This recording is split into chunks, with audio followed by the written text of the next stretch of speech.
SWAP é um método de planeamento participativo da adaptação às alterações climáticas. É o acrónimo dos dois métodos Cenário Workshop e Adaptation Pathways. Portanto, nós criamos 2 workshops em que num primeiro criamos uma visão para o futuro da propriedade e no segundo criamos um plano com os caminhos de adaptação. E o objetivo é nós conseguirmos usar o desafio das alterações climáticas, perceber como é que nós vamos reduzir a nossa vulnerabilidade, da nossa propriedade, do nosso sistema e ver quais é que são as medidas que nós temos que acionar ao longo do tempo para reduzir essa vulnerabilidade.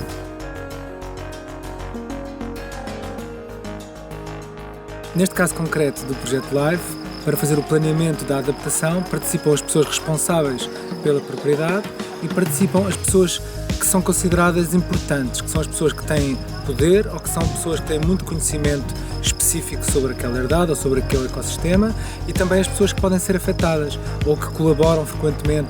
Podem ser os vizinhos, podem ser os bombeiros, podem ser a Câmara, pode ser um turismo ao lado.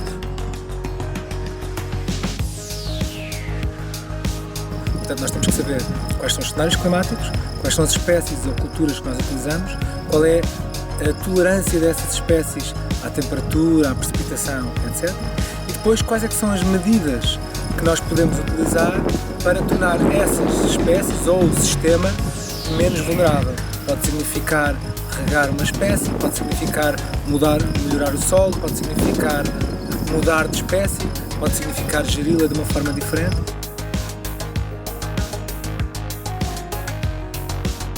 Depois de passar por um processo do SWAP, de planeamento participativo para a sua herdade, o agricultor ou o proprietário fica com uma visão completamente clara do que é que deve fazer na sua herdade para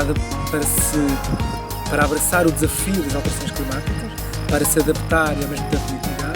Vai ficar a saber exatamente o que é que deve fazer, quais é que são as medidas e vai ter um plano com um conjunto de espécies, como é que elas devem ser geridas no tempo, ao longo dos próximos 100 anos, e vai ficar também com um zoneamento, como é que nós devemos pôr estas espécies, em que zonas da paisagem, aproveitando os microclimas e as microzonas, os diferentes solos, as diferentes vontades também do próprio proprietário.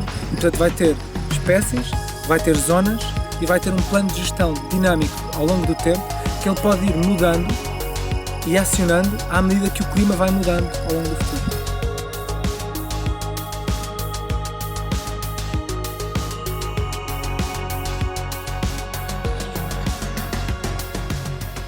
This project has the contribution of the LIFE program of the European Union.